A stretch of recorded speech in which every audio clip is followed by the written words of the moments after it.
Merhabalar arkadaşlar, Tarkan Özvardar ben. Bugün YouTube kanalımızın ırklar köşesinde yine popüler olan ırklardan bir tanesinden bahsedeceğim. Japon Akita Inu'lardan, Japanese Akita Inu'lardan bahsedeceğim. Türkiye'de özellikle Hachiko filminden sonra ki hepiniz bilirsiniz, köpek seven herkesin ilgiyle seyrettiği hüzünlü bir filmdir ve gerçek bir hikayeden senaryo oluşturulmuştur. Hachiko filminden sonra Japon Akita Inu'lar ve Amerikan Akita Inu'lar Türkiye'de ciddi anlamda popülarite kazandı. Bugün bu ırk konusunda sizi bilgilendirmeye çalışacağım. İsminden de anlaşılacağı gibi bu ırkın kökeni Japonya. Yanlış hatırlamıyorsam Akita Japonya'da bir şehrin ismi, bir bölgenin ismi ve kuzeyinde yer alıyor olması gerekiyor Japonya'nın. Bu bölgeden isim alan köpeklerdir. Aslında bu köpeklerin orijini Japonya ve çok eskidir. 1600'lere kadar uzanan bir geçmişi var Japon Akitaların. Dolayısıyla da eski ırklardan bir tanesi ve o dönemlerde özellikle savunma hedefli olarak kullanılan köpekler. Aynı zamanda bölgedeki yırtıcılara karşı da gard yapması, koruma yapması hedefli olarak kullanılan köpekler ki o dönemlerde ayılarla bile mücadele ettiği söylenmekte. 1600'lere kadar dayanan bir geçmişe sahip eski ırklardan bir tanesi. Japonya'nın da milli köpeklerinden ve en popüler, dünyadaki en popüler köpeklerden bir tanesi. Akita Inu'lar yükseklik olarak 60 ila 66 santim arasında dişili erkekli omuz yüksekliğine sahip olabilen köpeklerdir. Vücut ağırlıkları da 30-35 kilo civarında olur. Dişili erkekli olarak 30-35 kilo arasında olur. Görüyorsunuz bu ırkın çok tipik bir özelliği vardır. Kuyruk yapılanması. Belinin üzerine kıvrılan, ucu S şeklinde kıvrık şekilde duran tipik bir kuyruğu vardır Akita Inu'ların.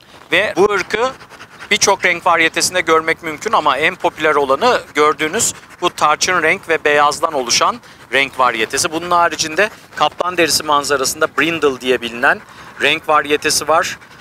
Koyu renkte olabiliyor, bembeyaz olabiliyor, parçalı renklerde olabiliyor, kırçıllı olabiliyor. Birçok renk varyetesi gözlemlemek mümkün ama en popüler renk hepimizin de bildiği Hachiko filmindeki köpek gibi kahverengi, yani tarçın renk ve beyaz renk.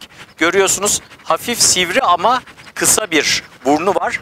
Gözleri mekik şeklinde ve genellikle de göz renkleri kahverengi ile siyaha kadar giden skala içerisinde yer alıyor.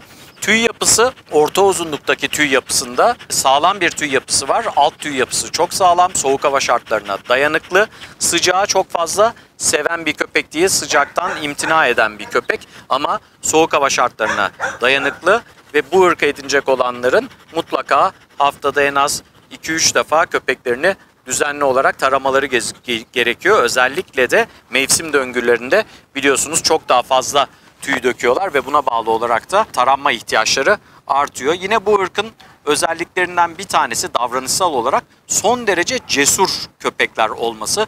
Özellikle erkek Japanese'ler ciddi anlamda cesur köpekler ve köpek agresyonunu çok gördüğümüz bir ırk Japanese Akitalar. Yani türdeşlerine karşı çok agresif olabilen köpekler. O yüzden küçüklük dönemlerinde türdeş sosyalizasyonlarına dikkat edilmesi gereken bir köpek.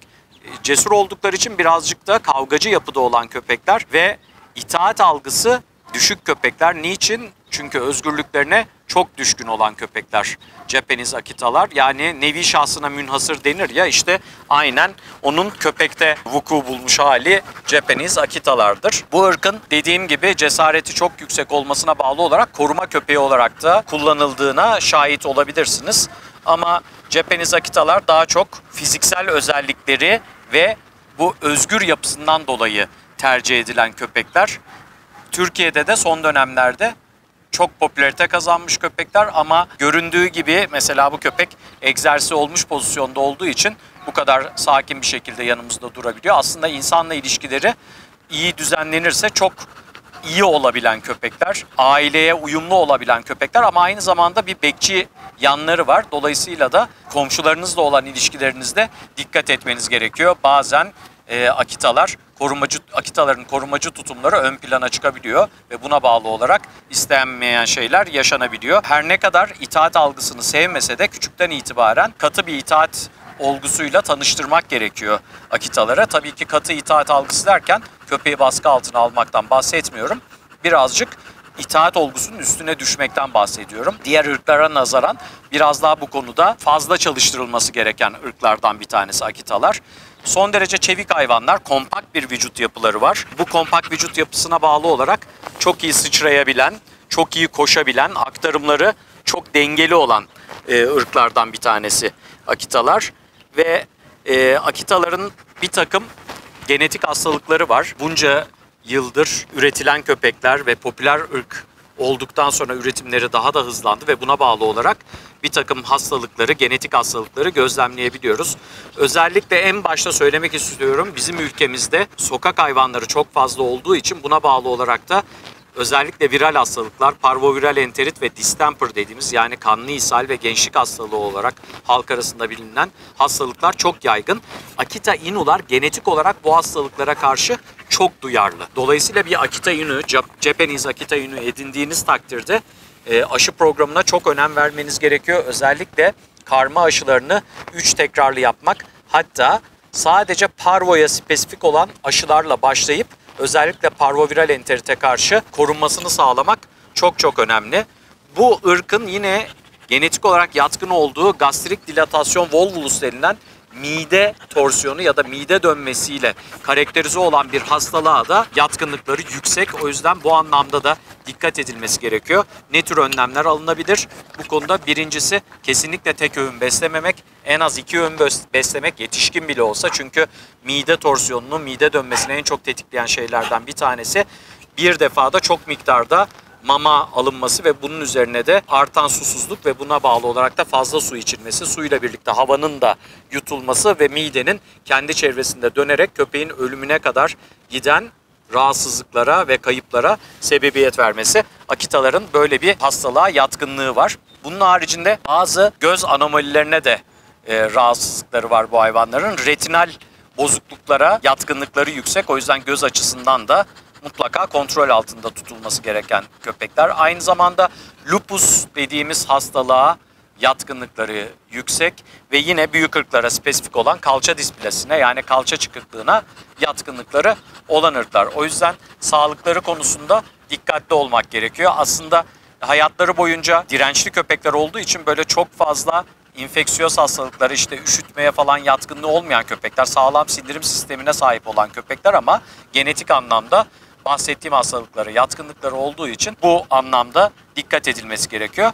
Yine aklıma geldi, aynı zamanda bu ırkın tiroid fonksiyon yetmezliklerine yani tiroid eksikliğine, tiroid hormon eksikliğine bağlı hipotiroide, tiroidizm hastalığına da yatkınlığı vardır.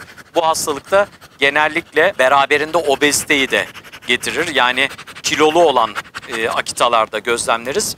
Genellikle simetrik olarak karın bölgesi ve kalçaya doğru olan bölgede simetrik tüy azalması, tüy kayıplarıyla karakterizedir hipotiroidizm, ama tabii ki hayatı boyunca ilaç kullanılarak tıpkı insanlarda olduğu gibi tiroid fonksiyon bozukluğu olan insanlarda önüne geçilebilmekte bu hastalığın, ama bahsettiğim diğer genetik hastalıklar buna nazaran daha tehlikeli olabilecek olan hastalıklar. Önlemi mutlaka alınması gerekiyor kontrollerle. Japanese Akitaların dışında biliyorsunuz özellikle Akita severler mutlaka bilirler. Bir de Amerikan Akitalar var. Amerikan Akitalar Japanese'lerden biraz daha farklı fenotipte oluyorlar. Daha toplu, daha geniş yapılı oluyorlar. Biraz daha kare ve Japanese'lere göre daha kısa bacaklı olabiliyorlar. Ayrımları bu, ama onlar da Japanese Akitalar kadar popüler olan köpekler.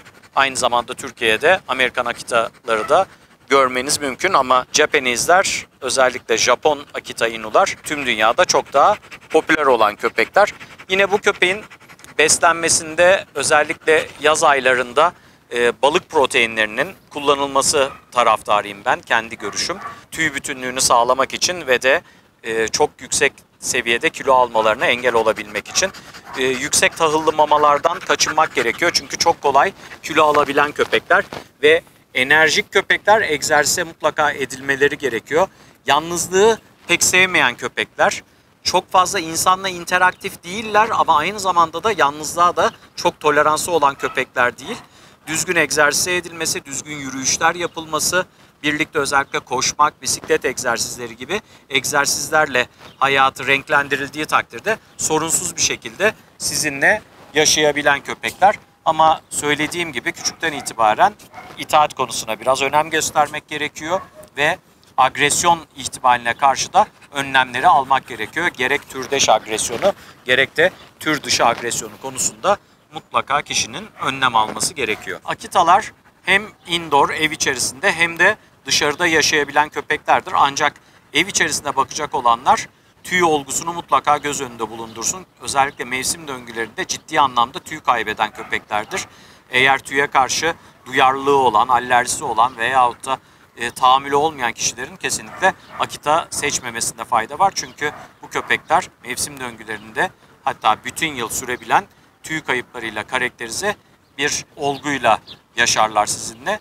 Buna karşı toleranslı olmanız gerekir bir Akita ile birlikte ev paylaşacaksanız. Eğer kendinize bir Akita yavru edinecekseniz bebekliğinden itibaren statü algısını kafasına çok iyi yerleştirmeniz gerekiyor. Çünkü başına buyruk hayvanlar olduğu için bunlar statü algısı kafasında karıştığı takdirde istenmeyen şeyler yaşanabiliyor. Özellikle sahibe karşı agresif tutumlar şekillenebiliyor. Dolayısıyla bir Akita Inu edindiğiniz zaman baştan itibaren statünüzü ona algılatmanız gerekiyor. Tabii ki bu hep söylediğim gibi baskı sistemleriyle değil bir takım kurallara dikkat ederek ne gibi örneğin yatak paylaşmamak köpeğinizle birlikte masadan beslememek gibi kuralları düzgün uyguladığınız takdirde köpeğinizle ufak ufak itaat çalıştığınız takdirde ve kendinizi doğru bir kılavuz olarak köpeğinize algılattığınız takdirde zaten bir problem kalmayacaktır. Ama özellikle Akitalarda dediğim gibi inatçı ve başına buyruk oldukları için küçüklükten itibaren statü algısını